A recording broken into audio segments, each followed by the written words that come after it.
শেখ হাসিনা যদি ফিরতেই চান তাহলে কালকেই উনি ফিরতে পারেন। ডিসেম্বর লাগবে কেন? ডিসেম্বর লাগবে কেন? এটা তো একটা ফালতু কথা। ভারতীয় গভর্নমেন্ট কি তাকে আমন্ত্রণ জানিয়ে নিয়ে গেছেন, নাকি তিনি আশ্রয় পেয়েছেন? ভারত আছে তো আমরা আছি, আমরা আছি তো ভারত আছে, এটা বলতে পারেন। মানে এই কথাটা বলে তিনি একটা সেনাবাহিনীকে, বিজিবিকে, পুলিশকে, অ্যাডমিনিস্ট্রেশনকে, সবাইকে একটা বার্তা দিতে চেয়েছেন যে আমার বিরুদ্ধে নড়াচড়া করে কোনো লাভ হবে না। নেতা বদলায়, দল বদলায়, জন্ম নেয় নতুন দল, কিন্তু সাধারণ মানুষের ভাগ্য কি আসলে বদলায়? আশ্বাস আর প্রতিশ্রুতির ভিড়ে আমরা খুঁজব বাস্তবতার প্রতিফলন। আমাদের কাজ প্রশ্ন করা, দেশ ও মানুষের স্বার্থে প্রশ্ন আমরা করেই যাব। থাকবে মত ও ভিন্ন মতে। শ্রদ্ধা স্টার নিউজের কড়া আলাপে আজকে আপনাদের সাথে আমি ফারুক হাফিজ।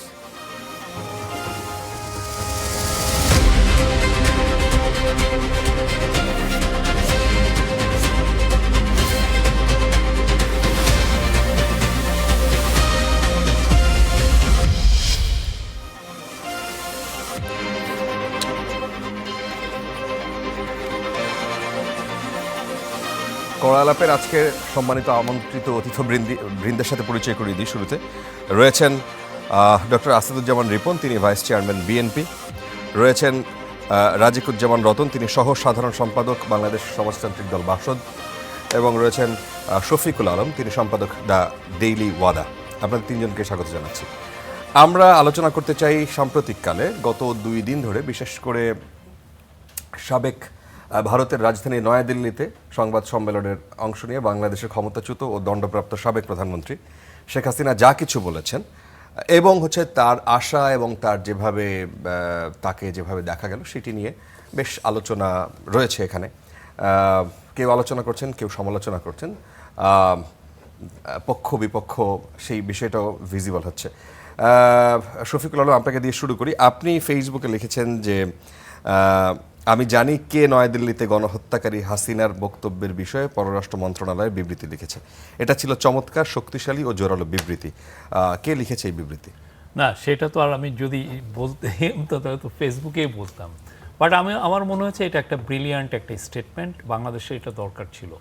একটা পলিটিক্যাল পার্টির ওয়েটটা এটাকে, মানে এটা তো একটা পলিটিক্যাল গভর্নমেন্ট। বাংলাদেশের সবচাইতে ফেয়ারেস্ট ইলেকশনে 3/4, ইভেন 2/3 না, 3/4 মেজরিটি নিয়ে একটা পার্টি এসছে ক্ষমতায়। সে তার টোটাল ওয়েটটা এই ডিপ্লোম্যাটিক এই স্টেটমেন্টে সে দিয়েছে, এবং সে বলেছে যে না, তুমি তার সাথে যেই তাকে যে তুমি প্ল্যাটফর্ম দিচ্ছ, কথা বলার যে স্পেস দিচ্ছ, সেটা it's an affront to our sovereignty. এবং এটা আমি বলবো যে সব দিক দিয়ে ওয়েল ক্রাফটেড। হাসিনাকে তার জায়গাটা চিনিয়ে দেওয়া হয়েছে, সে যে একটা ম্যাস মার্ডারার সেটা বলা হয়েছে, এবং তার যে এই পুরো বিষয়টা যে বাংলাদেশের এক ধরনের ইনস্ট্যাবিলিটি তৈরি করছে সেটা বলা হয়েছে। এবং বাংলাদেশ যে আনহ্যাপি সেটা একদম, আপনি একটা ম্যাস মার্ডারারকে কেউ আসলে প্ল্যাটফর্ম দেয় না, কেউ কাকে দেয় না। আপনি ইদি আমিন সৌদি আরবে এসেছিলেন, 20-23 বছর মৃত্যুর আগ পর্যন্ত ছিলেন, তাকে কোনোদিন কেউ দিয়েছে? বাশার আল আসাদ 2-3 বছর হলো উনি মস্কোতে আছেন। হ্যাঁ, উনি কি কারোর সাথে কথা বলছেন? নওয়াজ শরীফ ছিলেন অনেকদিন সৌদি তো আরবে। আপনি এই জিনিসগুলো আপনি বাংলাদেশের সাথে একসাথে বলছেন যে বাংলাদেশের সাথে ইন্টারিম গভর্নমেন্টের সাথে আমার সম্পর্ক ভালো ছিল না, আমরা এর সাথে ভালো সম্পর্ক করব। তো আপনার ভালো সম্পর্ক করার জন্য তো আপনি কিছু নমুনা তৈরি করবেন, ইউ সেট অ্যান এক্সাম্পল। সেটা তো হচ্ছে না, আরও বরঞ্চ তাকে তৈরি মনে হচ্ছে যে পুরো তাকে প্ল্যাটফর্ম দিয়ে তাকে একটা বাংলাদেশের মানে লিডার ইন এক্সাইল এই টাইপের একটা দেওয়া হচ্ছে। একটা জিনিস ইন্ডিয়ার বোঝা উচিত, হাসিনা দালাই লামা না। দালাই লামা একজন একটা টিবেটান বুদ্ধিজমের উনি লিডার, হ্যাঁ, ধর্মশালায় হয়ে আছেন। তারপরে দেখবেন যে দালাই লামা খুব রেয়ার চাইনিজ অ্যাফেয়ার্স নিয়ে একটা শব্দ কথা বলেন, আর ইনি দেখেন প্রতিদিন যে কথা বলা হচ্ছে। এবং এই বিষয়টা প্রফেসর ইউনূস যখন নরেন্দ্র মোদীর সাথে কথা বলেন, উনি কিন্তু এটা রেজ করেছিলেন যে উনি ওইখানে আছেন, থাকেন, অসুবিধা নাই, কিন্তু আপনি তাকে মেগাফোন দিচ্ছেন, তো তাকে দিয়ে কথা বলাচ্ছেন, সে বারবার কথা বলছে। আর ইন্ডিয়া যদি বলে যে না, আমি তার কথা বন্ধ করতে পারি না, এটা জাস্ট একটা লেম এক্সকিউজ। ইন্ডিয়া ইজিলি পারে, ইন্ডিয়া অনেক দেশে পারে না, জাস্ট বলবে যে না, আপনি কথা বলে, আপনি এখানে আছেন, থাকেন। হ্যাঁ, কারণ সে একটা দ্বন্দ্বপ্রাপ্ত আসামি এবং ম্যাস মার্ডারার, এবং এমন একটা ক্রাইম যে ক্রাইমের সত্যিকার অর্থে বাংলাদেশও ইনভেস্টিগেট করে না, UN fact finding mission investigate করেছে। তো তাকে আপনি তার জায়গাটা এই পুরো স্টেটমেন্টের মাধ্যমে তার জায়গাটা চিনিয়ে দেওয়া হয়েছে, এবং এটা খুবই আমি বলবো যে ব্রিলিয়েন্টলি ক্রাফটেড একটা স্টেটমেন্ট। আচ্ছা, আপনি একটু বলবেন রতন ভাই, রাজিবুজ্জামান রতন, যে ভারত বলছে যে তারা শেখ হাসিনাকে কেবল আশ্রয় দিয়েছে, কিন্তু আশ্রয়ে থাকা অবস্থায় রাজনৈতিক তৎপরতা চালানো এবং সংবাদ সম্মেলন করা, এটা রাজনৈতিক আইনে এটা কতটা বৈধ, আন্তর্জাতিক আইনে? রাজনৈতিক আইনের প্রশ্নটা পরে শফিক ভাই বলেছেন বিষয়টা, এই রাজনৈতিক প্রশ্নটা বাদই দিলাম। আমরা যদি কেউ একটা ট্যুরিস্ট ভিসা নিয়ে ভারতে যাই বা পৃথিবীর কোনো দেশে যাই, ওখানে বলা থাকে যে কোনো রাজনৈতিক তৎপরতায় অংশগ্রহণ করা যাবে না, চাকরি করা যাবে না, কিছু করা কি যাবে কি না, করা সেসব যাবে থাকে। কি কি করা যাবে না একটা ভিসার মধ্যে থাকে। কিন্তু তিনি তো ট্যুরিস্ট ভিসা নিয়ে যান না। ধরেন আমি tourist visa government approved visa, মানে গভর্নমেন্ট অ্যাপ্রুভ করেছে, আর তাকে কি গভর্নমেন্ট আমন্ত্রণ জানিয়ে নিয়ে গেছে? ভারতীয় গভর্নমেন্ট কি তাকে আমন্ত্রণ জানিয়ে নিয়ে গেছেন, নাকি তিনি আশ্রয় পেয়েছেন? যদি তিনি আশ্রয় পেয়ে থাকেন, তাহলে যাকে আশ্রয় দেওয়া হয়েছে তাহলে তাকে কি কি করতে হবে এবং কি করতে হবে না, এটা কি রাষ্ট্রের একটা নীতি থাকবে না? তখন রাষ্ট্র যদি বলে আমরা তো তাকে আশ্রয় দিয়েছি, একটা বিপদাপন্ন মানুষকে আশ্রয় দিয়েছি, তাই আশ্রয় প্রার্থী হয়ে কিংবা আশ্রিত হয়ে কেউ কি কোনো রাজনৈতিক তৎপরতা চালাতে পারেন? এই প্রশ্নগুলো চলে আসবে। ইন্ডিয়ান গভর্নমেন্ট সবসময় এই স্টেটমেন্টটা করছে যে আমরা কিন্তু তাকে কোনো প্রশ্রয় দিচ্ছি না, তাকে কোনো সহযোগিতা করছি না, তিনি নিজের মতো করে করছেন। আচ্ছা, নিজের মতো করে কি করা যায়? আসলে এটা কোনোভাবেই মানে মনে করার কোনো কারণ নাই যে এটা খুবই একটা সাধারণ ব্যাপার।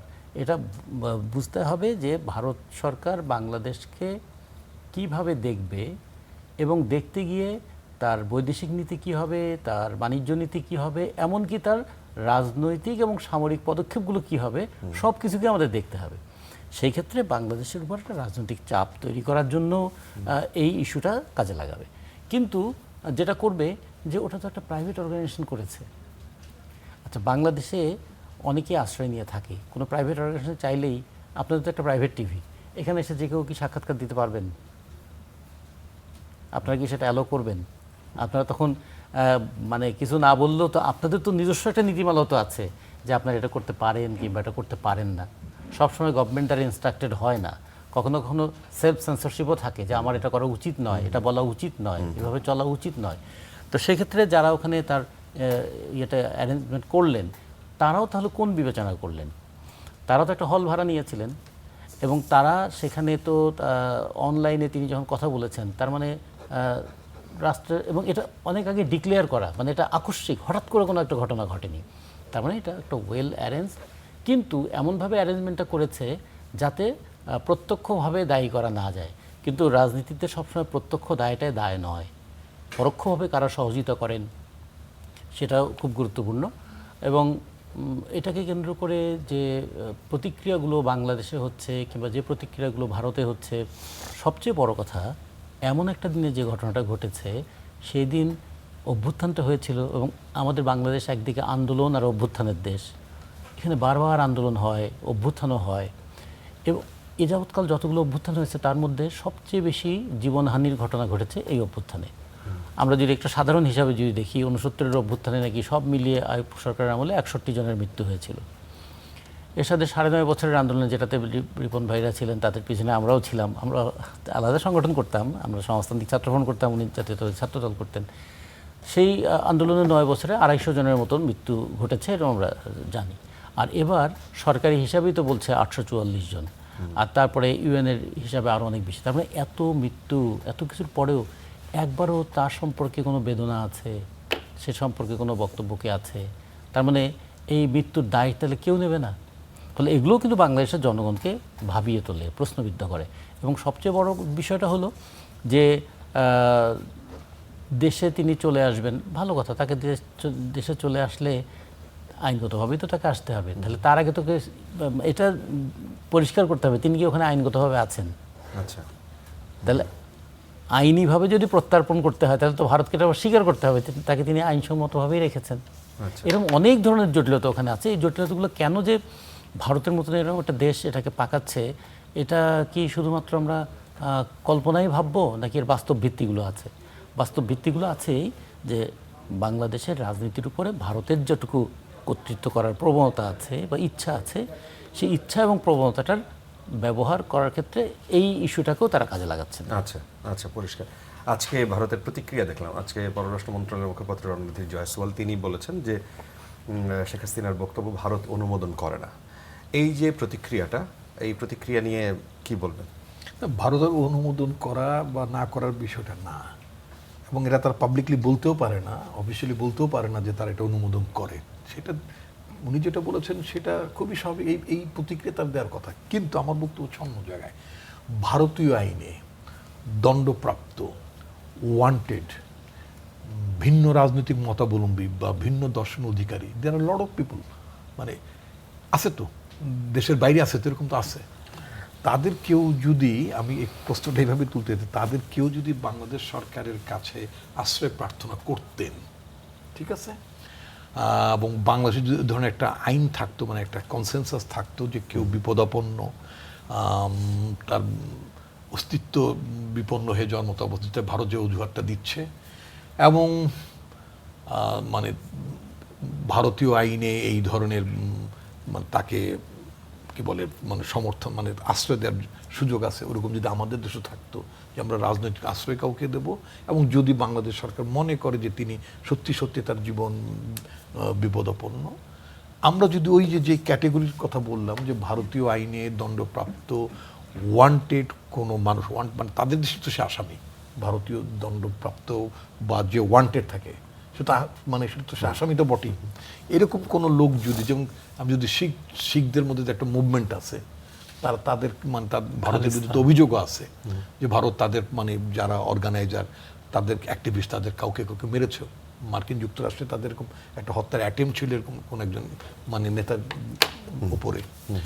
আমরা যদি এই কাজটি করতাম, এবং ধরেন যেমন আপনাদের এটা প্রাইভেট টিভি চ্যানেল, আমরা যারা পত্রিকা লোক, আমাদের তো প্রতিষ্ঠান সবই তো প্রাইভেট, এগুলো তো কোনো সরকারি না, এবং এই সমস্ত এই যে প্রাইভেট এন্টিটি তরফ থেকে সংবাদপত্রের সম্পাদকরা অথবা সাংবাদিকরা অথবা আমাদের এখানে প্রেস ক্লাব আছে, রিপোর্টার্স ইউনিট আছে, তারা যদি এক ধরনের একটা অনুষ্ঠানের আয়োজন করতেন এবং আরও আগে থেকে জানাতেন যে অত তারিখ ওই ভিন্ন মতাবলম্বী অথবা ভারতীয় আইনের ওয়ান্টেড আসামিটা তিনি ঢাকার প্রেস ক্লাব অথবা রিপোর্টার্স ইউনিট অথবা যে কোনো একটা ফোরামে কথা বলবেন, ভারতের প্রতিক্রিয়া কী হতো এটি তো আমি জানতে চাই।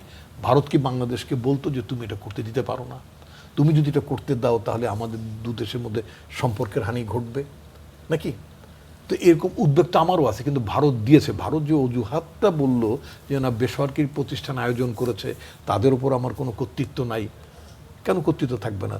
দুদেশের সম্পর্ক যদি মানে হানিকর কোনো ব্যাপার হয়ে থাকে, একবার আমার আপত্তি, বাংলাদেশে এই আইনটা আছে, ইন্ডিয়াতে আছে কিনা আমি জানি না, অনুপ চেটিয়ার উপরে আমার সম্পাদিত একটা পত্রিকা, তখন আমি জনতার ডাক নামে একটা পত্রিকা করতাম, অনুপ চেটিয়ার উপর আমি একটা কভার স্টোরি তৈরি করলাম।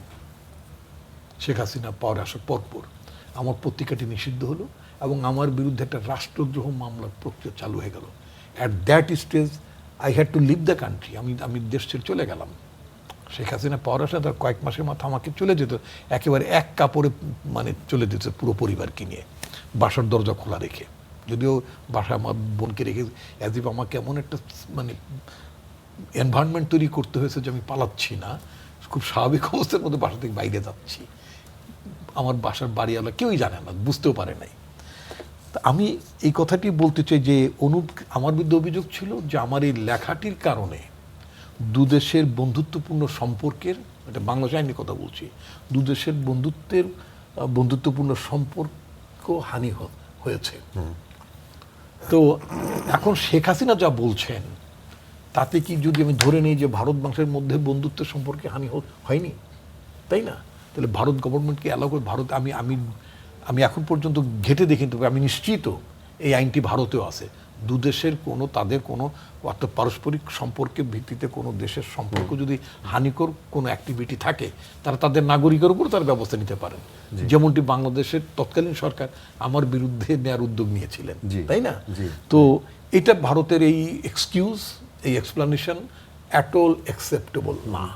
না, আপনি যেটা বললেন এবং সেখানে এই যে তাদের এই বিহেভিয়ার জি যেটা ডেমনস্ট্রেট করেছে, তাতে করে আমরা বিশ্বাস করতে পারছি না যে ভারত প্রকৃতপক্ষেই আচ্ছা। বাংলাদেশের জনগণের সাথে সম্পর্ক উন্নত করতে চায় আচ্ছা, কিনা।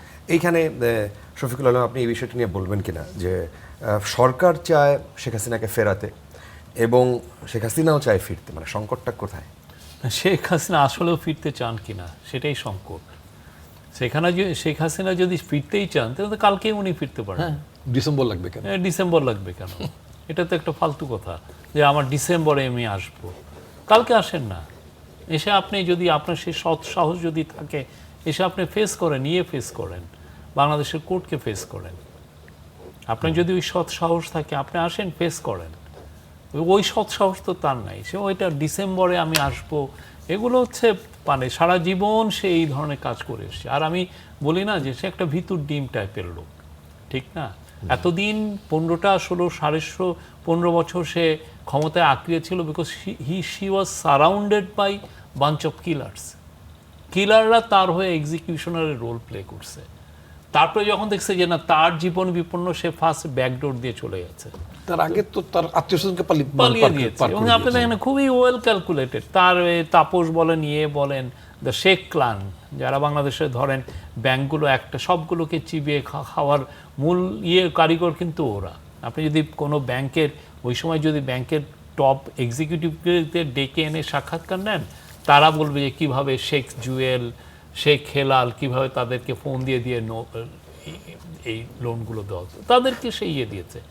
উনি যদি আসতে চান, she can come tomorrow, let's face it, তার যদি ওই সৎ সাহস থাকে। কিন্তু কথা হচ্ছে যে তার যে রোল, আপনি যদি ইউএনের যে রিপোর্টটা দেখেন, সে নিজে অর্ডার করতেছে, ওখানে একদম স্পষ্ট যে সে এই খুনির মেন নিয়ে হচ্ছে সে।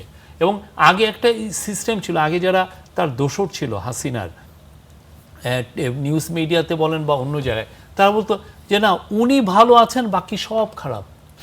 শেখ হাসিনা মানে উনি এটা করতে পারেন না। মূল যে জিনিসটা কি, উনি সবচেয়ে খারাপ ছিলেন। যতগুলো ক্রাইম হয়েছে তার আমলে, স্টার্টিং ফ্রম আপনার কি যেন গুম খুন দিয়ে, প্রত্যেকটার সাথে উনি জড়িত। এই যে আপনি ইলিয়াস আলীর বউকে নিয়ে উনি যে নাটকটা করলেন, জি, এটা মানে মানুষ এটা করতে পারে? উনি নিজে খুন করে আবার উনি নাটক করতেছেন। তো এটা সে যদি চায়, তার যদি সৎ সাহস থাকে, আসেন, কালকে আসেন। আচ্ছা আচ্ছা, পরিষ্কার। এর মধ্যে একটা টপিক আমরা একটু আনতে চাই, যেহেতু আপনাকে পাওয়া গেল আজকে। আপনারা যখন সরকারে ছিলেন, সরকারের একটা অংশে আপনি কাজ করেছেন প্রত্যক্ষভাবে, সেখানে শেষ সময়ের দিকে মার্কিন চুক্তিটা নিয়ে সবচেয়ে বেশি আলোচনা হয়। বাংলাদেশের বিগত অন্তর্বর্তী সরকারের সময় যুক্তরাষ্ট্রের এই যে বাণিজ্য চুক্তি, এটা নিয়ে বিতর্ক এবং একটি বাতিলের দাবি সামনে আসে পরবর্তীতে। এবং বলা হয় যে তড়িঘড়ি করে বর্তমান যিনি পররাষ্ট্রমন্ত্রী, তিনি তখন নিরাপত্তা উপদেষ্টা, তিনি তার এক রকমের দায় দেন অনেকে এই টকশোতে বসে, যারা বিএনপির কিংবা জামায়াতের এমপিরা যারা আসেন। তো ফেব্রুয়ারিতে জাতীয় নির্বাচনের 3 দিন আগে অন্তর্বর্তী সরকারের যুক্তরাষ্ট্রের সঙ্গে এই চুক্তিটি সই হয়। নির্বাচনের 3 দিন আগে কেন এই চুক্তিটি সই করতে হয়েছিল? না, এটা নির্বাচনের 3 দিন আগে এই চুক্তি নিয়ে কথা হচ্ছে, এই চুক্তি নিয়ে নেগোসিয়েশন হচ্ছে সেই এপ্রিল-মে থেকে। এটা এমন নতুন কিছু না। এখন এসে এই সময়টা এসে এটা ফাইনালাইজ হয়েছে, তাই চুক্তিটা হয়েছে। আর এমন না যে এই চুক্তিটার মধ্যে একটা এক্সিট ক্লজ আছে। এইটা এখন তো ডেমোক্রেটিক একটা গভর্নমেন্ট এসছে, ইলেক্টেড গভর্নমেন্ট। তারা যদি মনে করে না we don't need this agreement, তারা ইজিলি এক্সিট করতে পারে এখান থেকে। এটা আর এই যে হঠাৎ করে এটা হয়নি, এর ধাপে ধাপে এটার হয়েছে। আপনি তৎকালীন যে মাহবুবুর রহমান যে সেক্রেটারি, উনি মারা গিয়েছেন, বা আপনি লুৎফে সিদ্দিকীকে জিজ্ঞেস করেন, বা ছিলেন ডক্টর খলিল ছিলেন, শেখ বশিরউদ্দিন ছিলেন, এরা দিনের পর দিন, রাতের পর রাত এটা নিয়ে কাজ করেছেন, একটা দিন না। এবং আমি মনে করি কিন্তু শেষের দিকে, এবং এটা খুবই বাংলাদেশের ফিউচারের জন্য this is a fantastic deal. বাংলাদেশের ফিউচারের জন্য এর চেয়ে ভালো এগ্রিমেন্ট খুব কম হয়েছে, আমরা এটা বিশ্বাস করি, এবং এটা নিয়ে যথেষ্ট যুক্তি আছে। আচ্ছা, রাজিকুজ্জামান রতন, যদি এই বিষয়টা নিয়ে বলেন, আপনারা যারা সমালোচক তারা এই বিষয়গুলো নিয়ে সবচেয়ে বেশি, এবং কেউ কেউ এই ধরনের কথাবার্তাও বলেছেন যে দেশ বিক্রি করার মতো একটা চুক্তি হয়েছে। যেমন এই চুক্তিটাতে যা আছে, পরবর্তীতে আমরা পত্রিকা যা দেখলাম, সেটার পরে আমাদের বক্তব্য হচ্ছে তিনটা। প্রথমত হচ্ছে যে কয়দিন পরেই নির্বাচন হবে, তাহলে নির্বাচনের পরে নির্বাচিত সরকার একটা চুক্তি করুক, তাহলে একটা পার্লামেন্ট হবে, পার্লামেন্টে এটা আলোচনা হোক, অথবা সেই সরকার যদি পার্লামেন্টে আলোচনা না করে বিরোধী দল এটা তুলবে। তার মানে একটা রাষ্ট্রের এত বড় একটা চুক্তি হবে, সেটা রাষ্ট্রের কোথাও আলোচনা হবে না, এটা তো কোনোভাবেই গ্রহণযোগ্য নয়। না, বলছেন দিনের পর দিন না, সিরিজ অফ আলোচনাটা কারা করেছে? আলোচনা তারা কিন্তু জনগণের কোনো অংশ নন, হ্যাঁ, তারা একটা অন্তর্বর্তীকালীন সরকারের না, অংশ। তারা যথেষ্ট জনগণ, এই গভর্নমেন্টের ফুল ম্যান্ডেট ছিল এবং পুরো আমরা জনপ্রতিনিধি, জনগণের প্রতিনিধি, এটা আমরা বিপ্লবকে প্রতিনিধিত্ব করেছি। বিপ্লবকে প্রতিনিধিত্ব করলে অন্তত জনগণের সামনে এটা এক্সপোজ করা দরকার ছিল, সেটা হয়নি। তারপর পরে যেটা হলো, তাহলে আর 72 ঘন্টা আগে কেন? তাহলে আরও অন্তত 2 দিন আগে, মানে 5 দিন আগে, 10 দিন আগে, 20 দিন আগে করা যেতে পারতো। তাহলে নির্বাচনের সময় এটা একটা ইস্যু থাকতে পারতো। টাইমটাও এমনভাবে সিলেকশন হয়েছে যাতে নির্বাচনের ওই ডামাডোলের মধ্যে এই বিষয়টা হারিয়ে যায়। আচ্ছা, 2 নম্বর হলো যে নির্বাচনের পরে যে সরকার ক্ষমতায় আসবেন, তাহলে তার কাজ কি? অন্তর্বর্তীকালীন সরকারের যা কাজ হয়েছে সবগুলোকে এন্ডোর্স করে দেওয়া, নাকি তারও যাচাই বাছাই করার কোনো বিষয় থাকবে? চুক্তিটা এমন যে এই ধরনের চুক্তি পরবর্তী সরকারের জন্য কিছু করাও কঠিন হয়ে যায়। যদিও মালয়েশিয়ান গভর্নমেন্টটা কি কিছু কিছু ধারা তারা বাতিল করেছে তাদের সঙ্গে এরকম একটা চুক্তিতে, তা আমেরিকার সঙ্গে, কিন্তু আমাদের দেশে আমাদের যে এক ধরনের পরবর্তীতে এই চুক্তি বাতিল করা কেন কঠিন হয়ে যাবে? তিনি বললেন যে সম্ভবত 40 দিন টাইম ছিল যে পার্লামেন্ট গঠন হওয়ার, 60 দিনের মধ্যে তারা এটা যাচাই বাছাই করে তারা চাইলে এটাকে রাখতে পারতেন। খেয়াল করতে হবে চুক্তিটা কার সঙ্গে করা হয়েছে। জি, তার উপর নির্ভর করে। সেই ক্ষেত্রে বাংলাদেশের মতো একটা দুর্বল দেশ, বাংলাদেশের মতো এরকম একটা দেশ যে একটা অভ্যুত্থানের পরে 1.5 বছরে নানা ধরনের পট পরিবর্তন বা জটিলতার মধ্য দিয়ে একটা নির্বাচন হতে যাচ্ছে, সেই নির্বাচনের মধ্য দিয়ে যে সরকার ক্ষমতায় আসবে তাকে অনেক কিছু ভাবতে হবে। সেরকম একটা বিষয় কিন্তু তাদের বিবেচনা ছিলই, যে কারণেই হয়তো এত তড়িঘড়িটা ছিল। আর তারপরে যে ফ্যান্টাস্টিকটা, এটা অনেকের কাছে বিশ্বাস দিয়ে হবে না, এখানে যুক্তিটাও দেখতে হবে যাতে কি কি আছে। আমরা পত্রিকা যা দেখলাম, আমাদের কাছে তার পরে অন্য কিছু সোর্স ছিল না, তাতে দেখলাম এমন এমন কিছু বাইন্ডিংস আছে যে বাইন্ডিংসগুলো মেনে চললে আমাদের জন্য ব্যবসা বাণিজ্য, এমনকি আমাদের জন্য শিল্প কলকারখানা, এগুলো স্থাপন করাও মুশকিল হয়ে যাবে। এমনকি বাংলাদেশ যেটা একটা জ্বালানি নির্ভর দেশ, এই বাংলাদেশ যে জ্বালানি কিনবে, সে কেনার ক্ষেত্রেও ওই যে বলা আছে বন্ধু রাষ্ট্র কিংবা শত্রুভাবাপন্ন রাষ্ট্র, এখন আমেরিকার বন্ধু কারা, আমেরিকার শত্রু কারা, আমেরিকার চোখে বাংলাদেশকে সেটা দেখতে হবে। এমনকি পরেই তার একটা আমরা পেলাম যে রাশিয়া থেকে তেল কেনার ক্ষেত্রে 2টা সমস্যা ছিল। একটা হলো রাশিয়ার তেল শোধন করার মতো শোধনাগার আমাদের নাই, সেটা একটা সমস্যা। 2 নম্বর হচ্ছে রাশিয়া থেকে তেল কি আমরা কিনতে পারবো, এই পরামর্শ এবং চাইতে হয়েছে আবার। আচ্ছা, ধরুন এরপরে যদি চীনকে তারা কন্টেইন করতে চায় আমেরিকা, তাহলে আমাদের সঙ্গে চীনের তো সবচেয়ে বড় ব্যবসা বাণিজ্য, প্রায় $20 বিলিয়ন মতন ব্যবসা বাণিজ্য। তো সেগুলো কি তাহলে এর দ্বারা হ্যাম্পার্ড হবে? এই প্রশ্নের উত্তরটা কে দেবে? কারণ ওখানে তো বলা হচ্ছে যে আমেরিকা যার প্রতি শত্রুপন্ন হবেন তার সঙ্গে আপনি যুক্ত করতে পারেন। এটা আপনি ইউএস এর, এটা আপনি চান আর না চান, আপনি ইউএস এর যে একটা গ্লোবাল অর্ডারে বাস করতেছেন, এটা আপনার রিয়ালিটি। আপনি সাউথ কোরিয়ার মতো দেশ, সাউথ কোরিয়ার পুরো টোটাল ওর ছিল $350 বিলিয়ন। জি, হ্যাঁ, তার মধ্যে $320 বিলিয়ন আমেরিকা থেকে কিনতে হয়েছে। ইন্ডিয়ার মতো দেশ, সে তো ইন্ডিয়া একটা সুপার পাওয়ার, ইন্ডিয়া $500 বিলিয়ন মতো ইন্ডিয়ার থেকে, আমেরিকা থেকে কিনতে হয়েছে। এমন কোন দেশ নাই যার সাথে ইউএস এইটাকে করে। কারণ আপনি যদি এই সেকেন্ড ওয়ার্ল্ড ওয়ার উত্তর যদি ওয়ার্ল্ডটা দেখেন, যারা রিচ হয়েছে তারা রিচ হয়েছে ইউএস এর সাথে ট্রেড করে। খুব রেয়ার কেসে আছে যারা ইউএস এর বাইরে। বাংলাদেশও ইউএস এর সাথে ট্রেড করে, আপনার উপায় নাই। আপনি একটা উদাহরণ দেখেন যে আপনি 2 দিন আগে জারি করা পররাষ্ট্র মন্ত্রণালয়ের যেই প্রেস বিজ্ঞপ্তি বা ভারতের সাথে যেই করসপন্ডেন্স চিঠি, সেখানে আপনি বলছেন যে বাংলাদেশ তাবেদারি রাষ্ট্র হবে না, এবং সেটা নিয়ে আপনি প্রাউড ফিল করছেন। আপনি একই সাথে বলছেন যে হ্যাঁ, আপনার ভারতের কথা বলেছি যে বেস্ট, আমি ইউএস এর সাথে ট্রেডের কথা বলেছি। জাপান রিচ হয়েছে ইউএস এর সাথে ট্রেড করে, জার্মানি, চায়নার কি ছিল, বাংলাদেশ 1978-এ বাংলাদেশের যা পার ক্যাপিটা ইনকাম, চায়নারও একই অবস্থা। চায়না রিচ হয়েছে, চায়নার এখন পার ক্যাপিটা ইনকাম ওই সময় ছিল $200 মতো, এখন এসে ওর $15,000, এবং এটা পুরোটা হয়েছে ইউএসের সাথে ট্রেড করে। আপনি কে হয় নাই আপনি আমারে বলেন, একটা উদাহরণ দেন যে ইউএসের বাইরে যে কারণ আপনার এটা ইউএস ওইটাকে সে জাস্ট রুথলেসলি সেটা সে এক্সপ্লয়েট করতেছে, এটা ট্রানজ্যাকশনাল রিলেশনশিপ এবং সেখানে সেটা মেনে নেওয়া ছাড়া কোনো উপায় নাই, আপনার কোনো এরকম। উপায় নেই। এবং আপনি নিতে পারতেন, আপনি বলতে তাহলে সেক্ষেত্রে আপনার ট্যারিফ রেট 37% হতো। আচ্ছা, আর যখনই আপনি 37% হতো, আমরা যদি এটা মেনে নিতাম, Right. তখন এই ডক্টর দেবপ্রিয়রাই বলতেন যে এটা একটা উইক গভর্নমেন্ট, এটা কমাইতে পারে না। আচ্ছা। হ্যাঁ। ডক্টর আসাদুজ্জামান রিপন, সেটা মেনে নেওয়া ছাড়া আর কোনো উপায় নেই, সেই কারণেই কি বিএনপি ও পার্লামেন্টে এটা তুলে নিয়ে নেয়, জামায়াতও এটা কথাই বললো না, এক রুমিন ফারহানা ছাড়া? আমি যদি আপনাকে একটা কথা বলি, বাংলাদেশে তো অনেকগুলো ট্রিটিস, কন্ট্রাক্ট, এগুলো অনেক কিছু হয়েছে।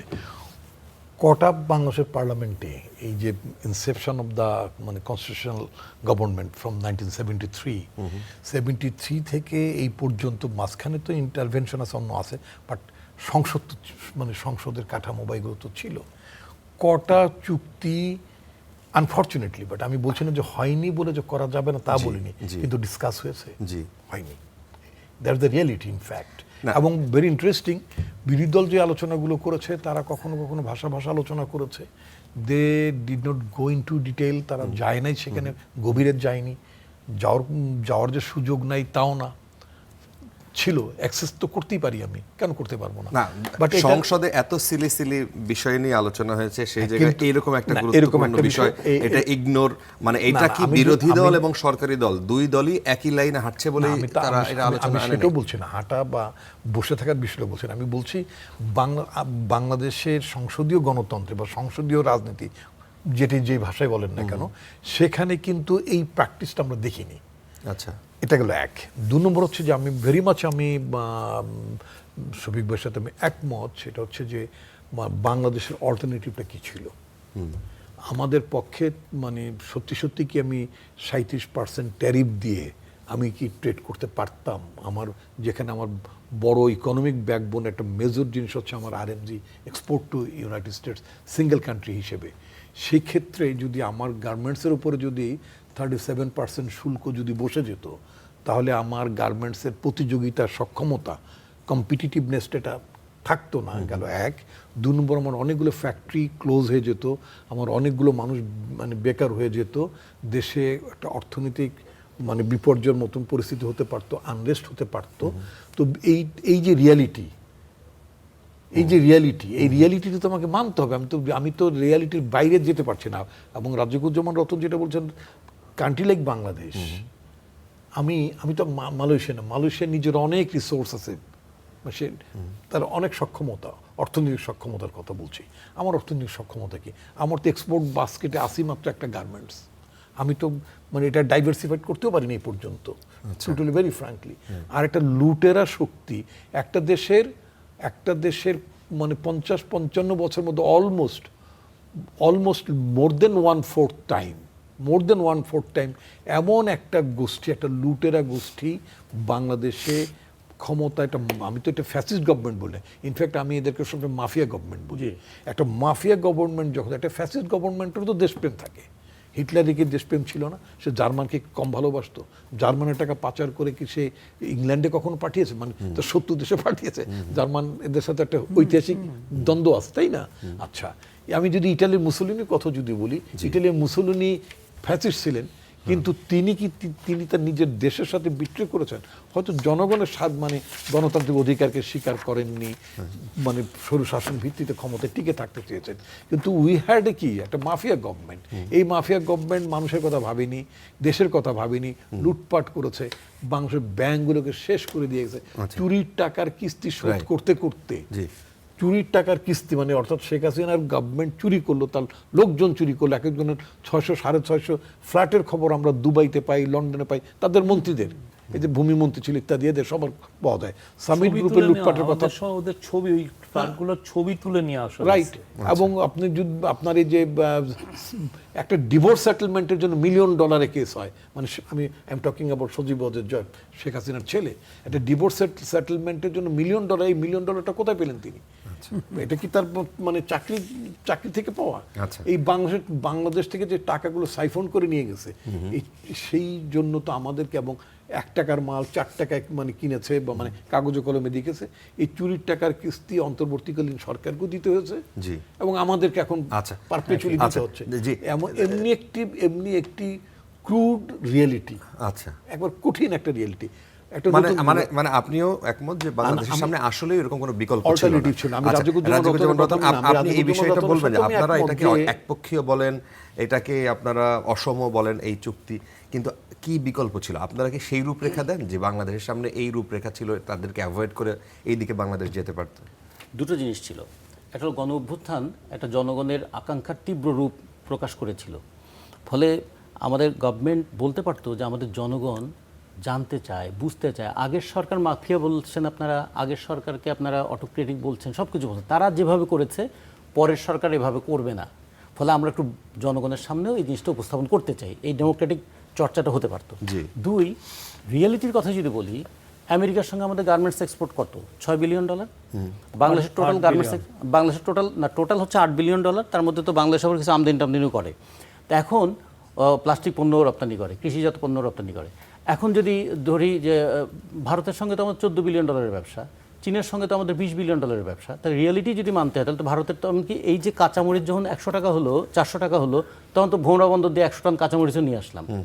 তা কাঁচামরিচের মতন জিনিসও যে ভারত থেকে নিয়ে আসছে, তাহলে রিয়েলিটি মানলে তো সেগুলোও মানতে হবে। বাংলাদেশ তো 3 দিক ঘিরে আছে ভারত, তাহলে 3 দিক ঘিরে থাকা ভারত, না, এই অর্থনীতিতে চুক্তি আছে হওয়া ভারত। মানে ভারতকে একেবারে না, অ্যাভয়েড করা, আপনারা কি এটাও বলেন? একটু avoid করা। ভারতের থেকে আমরা আমদানি করি, ভারতে আমরা রপ্তানি রপ্তানি করি না, করি সে না। নেয় না। এটা এটা তো- একটা ক্লিয়ার ডিস্টিংশনটা হচ্ছে, আবার ধরুন- আমার রপ্তানি করি মানে সে তার কনজিউমার আর আমার একটু প্রোডাক্ট বলি, আমাদের যদি $6 বিলিয়ন গার্মেন্টস পণ্য আমেরিকাতে $8 যায়, বিলিয়ন। আচ্ছা ধরুন 80 যদি হয়, আমাদের $42 বিলিয়ন গার্মেন্টস এক্সপোর্ট, তো বাকিগুলো কোথায় হয়? ইউরোপের একটা বড় বাজার। ইউরোপ একটা মানে কমনলি ইউরোপ সবচেয়ে বড় বাজার। হ্যাঁ, তাহলে এখন রিয়েলিটি যদি মানতে হয় তাহলে তো সব রিয়েলিটি মানলে তাহলে সবার চাপেই তো আমাদের চ্যাপ্টার হয়ে থাকতে হবে। তাই তো তাহলে- হচ্ছে। হ্যাঁ হচ্ছে, তাহলে এই হবো না বলেই তো অভ্যুত্থান হয়েছিল নাকি? আমেরিকা মানে আওয়ামী লীগও তো এই কথাটাই বলতো যে কি করব ভাই, ওদের কথা শুনতে হয়। তাহলে ওদের কথা শুনতে হয় এই কথা বলে দেশের জনগণের উপর চাপ প্রয়োগ করা, তাহলে এইটাই যদি হয়, ওই রিয়েলিটি যদি মানি, আমরা রিয়েলিটির পরিবর্তন করব বলেই তো মানুষ রাস্তায় নেমেছিল।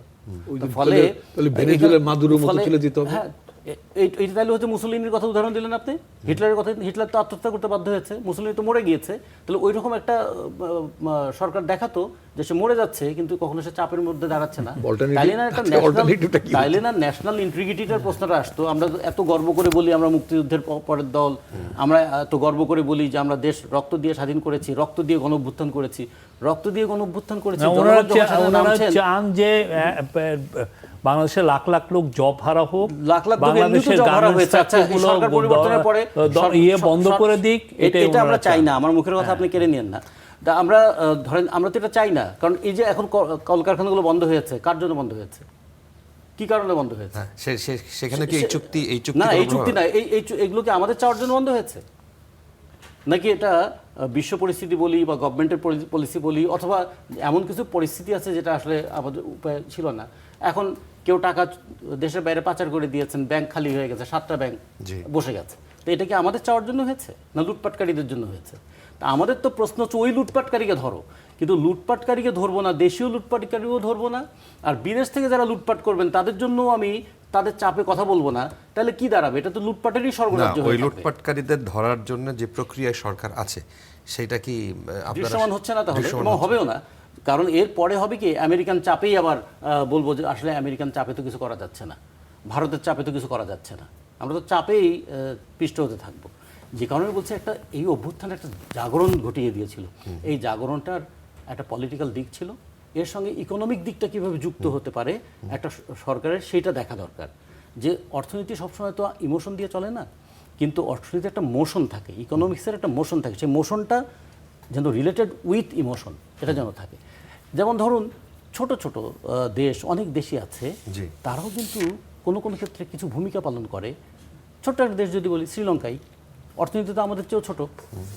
শ্রীলঙ্কা অভ্যুত্থানের পরে কিছু কিছু এরকম ড্রাস্টিক মেজার নেয়নি, যেমন নিয়েছে।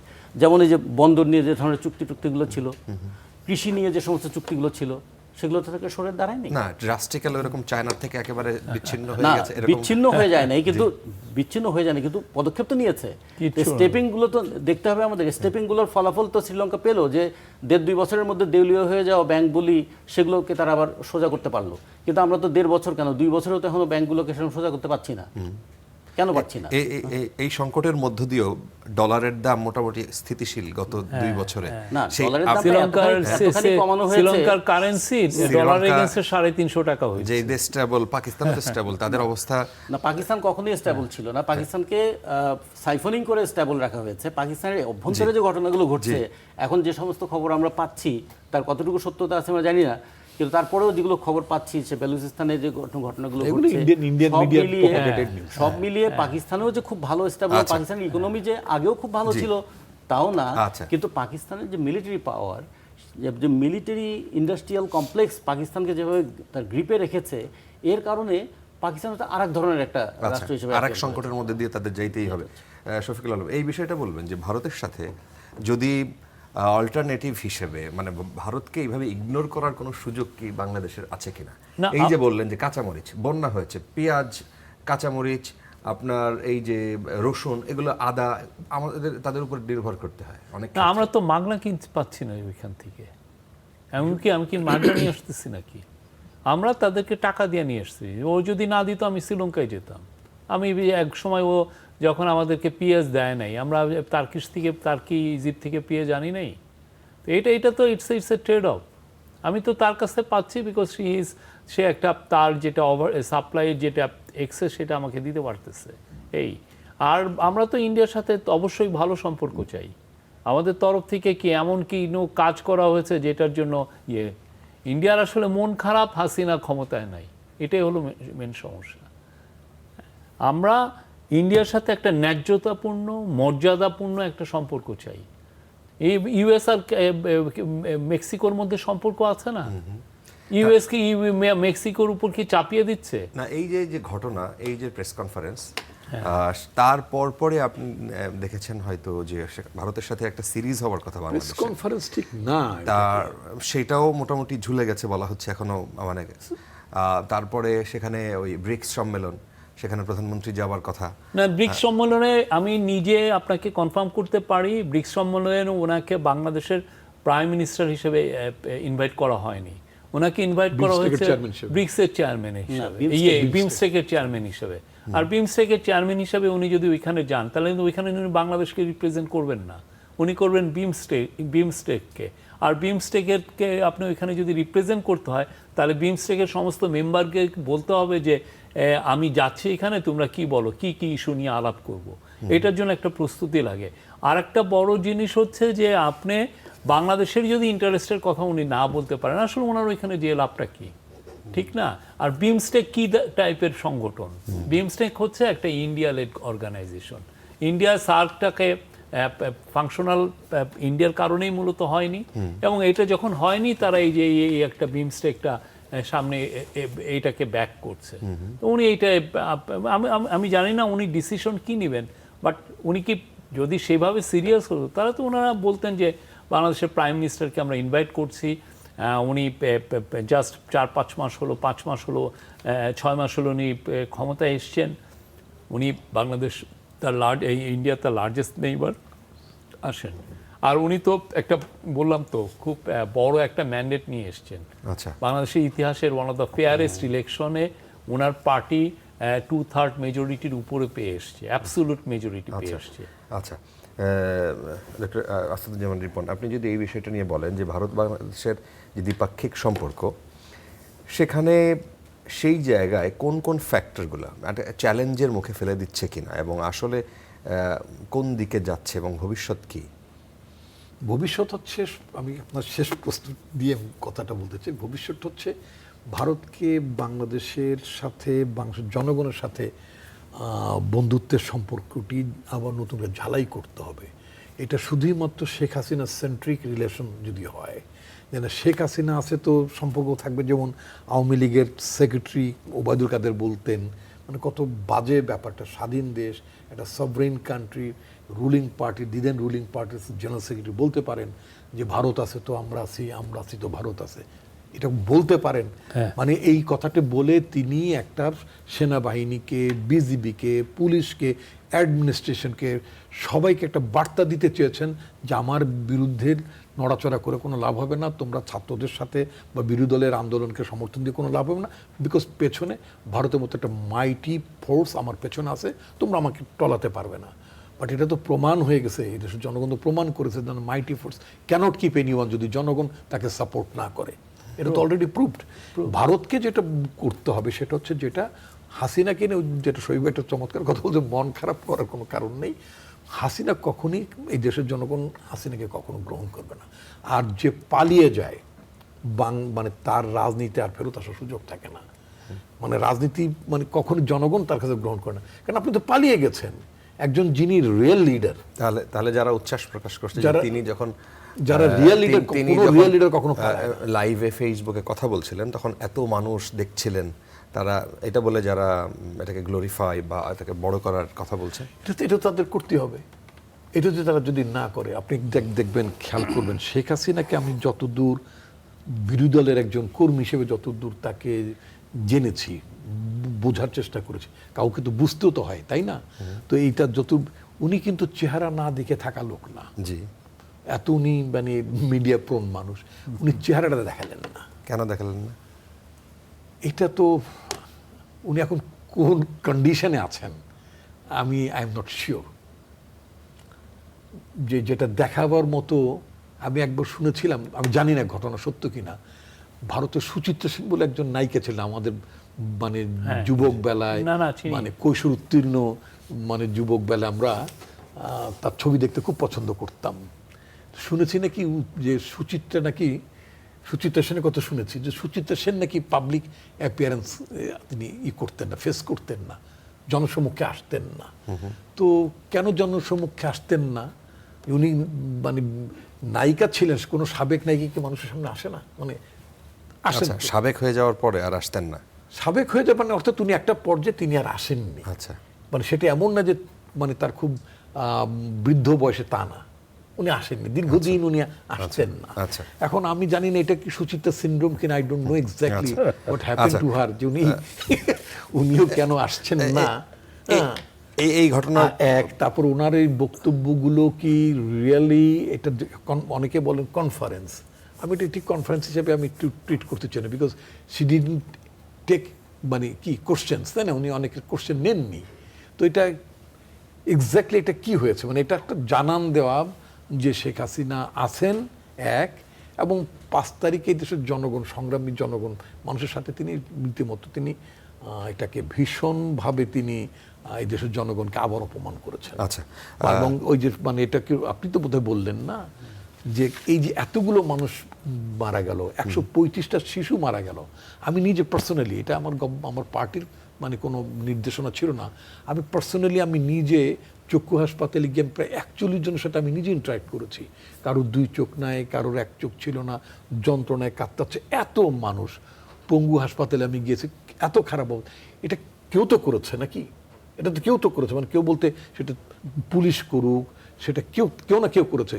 উনি এটার কোনো রেসপন্সিবিলিটি নেই, মানে as it nothing happened here, এখানে কিছু হয়নি, উনি এরকম একটা ভাবটা বুঝতে চাচ্ছেন। এবং এই দায় এড়িয়ে তার দল, ওনার তো দূরের কথা, ওনার দল, এই দলের নাম নিয়ে বাংলাদেশে ভবিষ্যতে রাজনীতি করা এই দলের পক্ষেও কখনো সম্ভব হবে না। আচ্ছা, আমি একটা মিনিট নেই নাকি একটু সময় নেই, সেটা হচ্ছে যে যারা বারবার মানে একটা অজুহাত তুলতে চান আওয়ামী লীগের মতো একটি দলকে বাদ দিয়ে রাজনীতি হবে, কেন হবে না?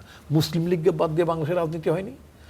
এক মুসলিম লীগ কি পাকিস্তান আন্দোলনে নেতৃত্ব দেয়নি? At that time Muslim League was the মানে পায়োনিয়ার পার্টি পাকিস্তান সৃষ্টির পেছনে। সেই মুসলিম লীগ তার ভুল রাজনীতির কারণে, তাহলে কি মুসলিম লীগের কি কার্যক্রম নিষিদ্ধ ছিল নাকি দলই নিষিদ্ধ ছিল? মুসলিম লীগের কার্যক্রম তো 72 পর অটোমেটিক্যালি নিষিদ্ধ। না, অটোমেটিক্যালি আপনারা তাহলে দল মানে দলকে কেন তা নিষিদ্ধ করেছে? মুসলিম লীগ নিষিদ্ধ ছিল, এরপরে মুসলিম লীগের রাজনীতি রিভাইভ হওয়ার পরও আর মুসলিম লীগ নাম নিয়ে জনগণের কাছে রাজনীতি করা সম্ভব হয়নি। That is the reality. আচ্ছা, যদি রাজনীতিতে আপনি ভুল করেন তাহলে আপনার আর রিভাইভ হওয়ার কোনো স্কোপ থাকবে না। আওয়ামী লীগ যেই পরিমাণে ভুল করে, জার্মানের নাৎসি পার্টি রিভাইভ হয়েছে, হিটলারের মুসলিনের দেশে তার পার্টি রিভাইভ হয়েছে, হয়নি। তো সুতরাং যারা গণহত্যার জন্য যারা দায়ী, মানুষ যাদেরকে গণহত্যার জন্য দায়ী মনে করে, তারা অনুশোচনা, একটা রিকনসিলিয়েশনের কথা বলবেন, তারা কি কখনো অনুশোচনা প্রকাশ করেছে? তারা কি কখনো বলেছে যে আমরা জনগণের কাছে মাপ চাই? শেখ হাসিনা তো নিজে মাপ না চেয়ে, মানে নিজে ভুল না করে, তার বাবার আমলের ভুলটা, বাকশাল করা ভুল ছিল, রক্ষীবাহিনী করা ভুল ছিল, সংবাদপত্রের স্বাধীনতা হরণ করা ভুল ছিল, সমস্ত কিছু উনি একেবারে ব্রড ব্ল্যাঙ্কেটে তিনি বলতেন, আমি জনগণের কাছে ক্ষমা চাচ্ছে, একবারের জন্য আমাকে ক্ষমা করেন, আমাকে সুযোগ দেন। এবার তো তিনি সমস্ত ভুলগুলো করেছেন। তো সুতরাং এবং অথচ তিনি ক্ষমা চাচ্ছেন না, স্বীকার করছেন না ভুলগুলো তিনি করেছেন। আচ্ছা, তার কোনো রাজনীতি করে তো তার কোনো স্কোপ নেই, সুযোগই নেই। শফিকুল আলম, এই বিষয়টা বলবেন যে তার যে প্রেস কনফারেন্স যখন হলো, বাংলাদেশের তো মানে গণমাধ্যমে সেটা দেখানো হয় নাই, কিন্তু সেটা ভারতীয় গণমাধ্যমে, বিশেষ করে আমরা পশ্চিম বাংলার কিছু গণমাধ্যমে মানে জিনিসগুলো এমনভাবে দেখলাম যে সেখানে একটা ব্যাপকভাবে সেটাকে বুস্ট করা কিংবা প্রচার করার একটা তোড়জোড়, এবং সেখানে দেখলাম এগুলো নিয়ে টকশো হচ্ছে, আলোচনা হচ্ছে, মানে এই বিষয়গুলো আসলে করানো হচ্ছে। এটা আমি আপনি যদি ভাবেন একটু যে এটা যুক্ত করি, engineer, ওখানে আওয়ামী লীগের প্রায় লাখখানেক পলাতক কর্মী আছে, ওটা একটা অডিয়েন্স ওখানে, ওদের জন্য এটা মানে না পশ্চিমবঙ্গে এটা করানো হচ্ছে। এটা ধরেন কোন রকম নির্দেশনা আছে এবং এটা খুব ডেলিবারেটলি, মানে ইন্ডিয়ান মিডিয়া, আপনি যে 5ই আগস্টের পরের থেকে আপনি যদি ইন্ডিয়ান মিডিয়াকে ফলো করেন, ওরা মানে সমানে এই যে জুলাই যে রেভলিউশন, জুলাই যারা কি প্লেয়ার ছিলেন, যারা পার্টি ছিলেন, তাদের এগেনস্টে তারা যেই পরিমাণ মিথ্যাচার করেছেন, এটা ইতিহাসে একটা বিরল। আমি তো তখন সরকারে ছিলাম, দেখেছি যে মানে প্রতিদিন 10, 15, 20, 100, 200টা নিউজ পর্যন্ত তারা করেছে, এবং টপ নিউজ পেপারগুলো মিনিমামও ওরা দেখে না। তারা বলতে চায় প্রফেসর ইউনূস হচ্ছে তালেবানদের চিফ। হ্যাঁ, এটা কোনো লজ্জা নাই এখানে। এই বাংলাদেশে একটা ইসলামিস্টদের টেক ওভার হয়েছে, প্রফেসর ইউনূস এইখানে হলো তালেবানদের চিফ, এবং সেটারই কন্টিনিউশন হচ্ছে।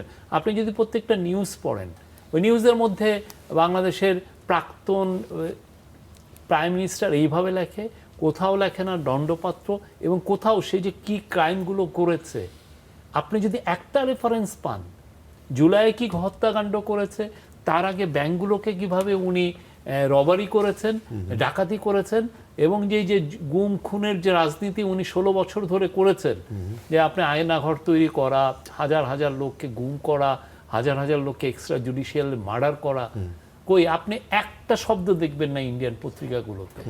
হ্যাঁ, আপনি একটা শব্দ দেখবেন না। আর এখানে আমি যদি বাংলাদেশের কোনো যদি কিছু হয়, দেখবেন যে কত ধরনের লেখা।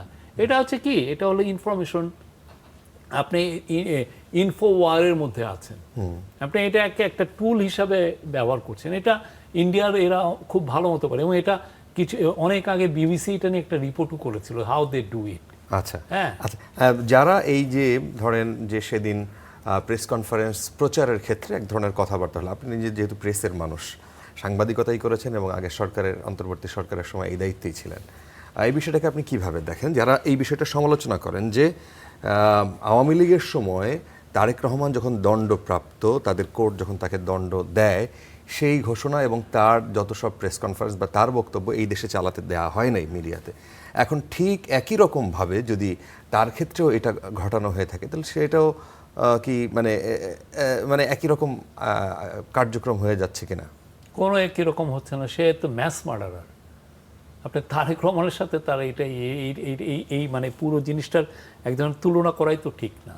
আর বাংলাদেশের পত্রিকাগুলো, টিভিগুলো ওই সময় কমপ্লিসিট ছিল, তারা ইচ্ছা করলেই তারেক রহমানের নিউজ করতে পারতো, ওরা করে নাই। আমি তো করেছি। আমি 2024 সালের জানুয়ারি ইলেকশনের আগে আমি তারেক রহমানের সাক্ষাৎকার নিয়ে কি করেছি জানেন? আমি মানে মিডিয়া তখন স্বাধীন ছিল। হ্যাঁ, মিডিয়া যা ইচ্ছা করতে পেরেছে। মিডিয়া স্বাধীন না হলে মিডিয়া যদি ওই আপনি তখন কাজ করতেন এএফপি-তে। হ্যাঁ, সেই সময় এএফপি বাংলাদেশে তো এইভাবে তারা অন্যভাবে করতো, লন্ডনের ডেডলাইন দিয়ে করতো। আমরা ওই লন্ডনের ডেডলাইন দিয়ে করেছি।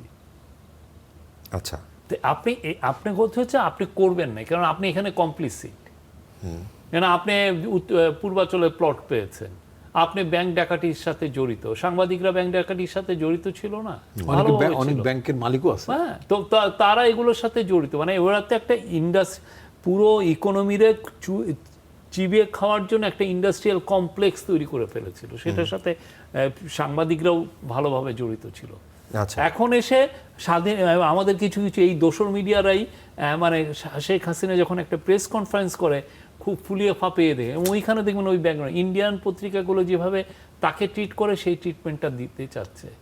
কিন্তু সত্যিকার অর্থে শেখ হাসিনার ব্যাপারে তো ইউএনই ভার্ডিক্ট দিয়ে দিয়েছে। প্রফেসর ইউনূস খুব ভালো একটা কাজ করেছেন, সেটা হচ্ছে যে উনি এই পুরো হত্যাকাণ্ডটা ইউএনকে দিয়ে ইনভেস্টিগেট, এবং ইনি একদমই নিউট্রাল, একদমই ইন্ডিপেন্ডেন্ট, মিনিমামও কোনো ইনফ্লুয়েন্স নাই। ওদের ফ্যাক্ট ফাইন্ডিং মিশন এসে এটা করে আছে। তো এত বড় মিশনের রিপোর্টের পরে কেউ কারো, এবং সে তো তারপরে দণ্ডপ্রাপ্ত আসামি হওয়ার পরে কে তাকে ইয়ে করবে? আচ্ছা, রাজিকুজ্জামান, আমরা একদম শেষের দিকে, আপনি যদি এই বিষয়টা নিয়ে কোনো কমেন্ট করতে চান।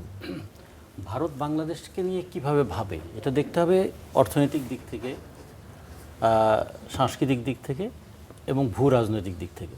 এখন অমীমাংসা তো অনেকগুলো বিষয় আছে, তিস্তা বলি আর পদ্মা গঙ্গা বলি, আর মানে ওইদিকে বরাক দিয়ে যদি আমরা সুরমা কুশিয়ারা ধরি, টিপাই, সব মিলিয়ে বাংলাদেশের পানির উপর ভারতের একটা আগ্রাসন আছে। বাংলাদেশের সীমানা ঘিরে ভারতের প্রায় 4100 কিলোমিটার দীর্ঘ সীমানা। হ্যাঁ, তো ফলে এই সীমানা থাকার কারণে একটা বড় শক্তি হিসেবে সে সবসময় একটা চাপে রাখতে চাইবে। আর সবচেয়ে বড় কথা, বাংলাদেশ ছোট দেশ হলেও বাংলাদেশের একটা পটেনশিয়ালিটি আছে এই জায়গায় যে ধরুন আমাদের ব্যালেন্স অফ পেমেন্ট যেটা, আমদানি যা করি আর রপ্তানি যা করি তার মাঝখানে ঘাটতি তো পূরণ হয়ে যায় আমাদের রেমিটেন্স দিয়ে। পৃথিবীতে তো আমরা প্রায় সপ্তম থেকে নবম এর মধ্যেই হবে আমাদের লেবার সেন্ডিং কান্ট্রি, এবং রেমিটেন্স আর্নিংয়ের দিক থেকে এটা। ফলে বাংলাদেশের অর্থনীতির একটা বড় চালিকা শক্তি রেমিটেন্স থাকার কারণে হয়েছে কি যে কোনো ঋণ হলে ঋণ পরিশোধ করার ক্যাপাবিলিটিটা বাংলাদেশের থাকে। এই দিক থেকে বাংলাদেশের যে একটা ভাইব্রেন্ট হয়ে ওঠার একটা সম্ভাবনা আছে, এইটা ভারত কিভাবে দেখে, এটা হচ্ছে বড় জিনিস। যে ভারত চায় না যে বাংলাদেশ এই জায়গায় সে একটা কম্পিটিটর, ইকোনমিক কম্পিটিটর তো ভারতের সঙ্গে হতে পারবে না, কিন্তু একটা কম্পিটেন্ট ইকোনমি যেন না হতে পারে, একটু সাবজুগেটেড ইকোনমি যেন থাকে, এটাও তাদের চাওয়া। এখন তার সঙ্গে যদি যুক্ত হয় যে শেখ হাসিনাকে কেন্দ্র করে ভারত যদি বাংলাদেশকে একটু চাপে রাখতে পারে, এই চাপটাকে তারা একটু কাজে লাগাবে। এটা কখনো প্রত্যক্ষভাবে লাগাবে, কখনো পরোক্ষভাবে লাগাবে, এবং এটা কখনো কখনো দায় না নিয়েও কিছু ক্রিয়া তারা করাবে। ফলে এটা অনেক দিন পর্যন্ত বাংলাদেশকে হয়তো এটা অস্ত্র হিসেবে ভারত ব্যবহার করতে চাইবে। আর যে কথাটা একটু রিপন ভাই বললেন যে শেখ হাসিনার মতন একজন মানুষ যিনি মিডিয়া প্রবণ, তিনি কেন চেহারা দেখাচ্ছেন না? আসলে অনেক সময় হয় কি, মানুষকে উদ্দীপ্ত করবার জন্য কণ্ঠও যেমন লাগে, চেহারাটাও তেমন লাগে। একটা ডিপ্রেস চেহারা কখনো কেউ দেখাতে চায় না, সে কারণেই হয়তো তিনি ইয়ে হতে চান নাই। আবার যদি হতেন তাহলে হয়তো ইন্ডিয়ান গভর্নমেন্টও বলতো কি, গভর্নমেন্টের উপরে তো আর একটা প্রেশার হতো, একদম লাইভ প্রোগ্রাম করছে তারপরে আপনারা কিছু করছেন না। ফলে আমার মনে হয় এটাও একটা অ্যারেঞ্জমেন্ট হতে পারে। আচ্ছা, আপনাদের অনেক ধন্যবাদ আজকের এই প্রোগ্রামে আসার জন্য। দর্শক, আজকে কড়া আলাপ এই পর্যন্ত ছিল। অনেক ধন্যবাদ যারা এতক্ষণ আমাদের সাথে ছিলেন।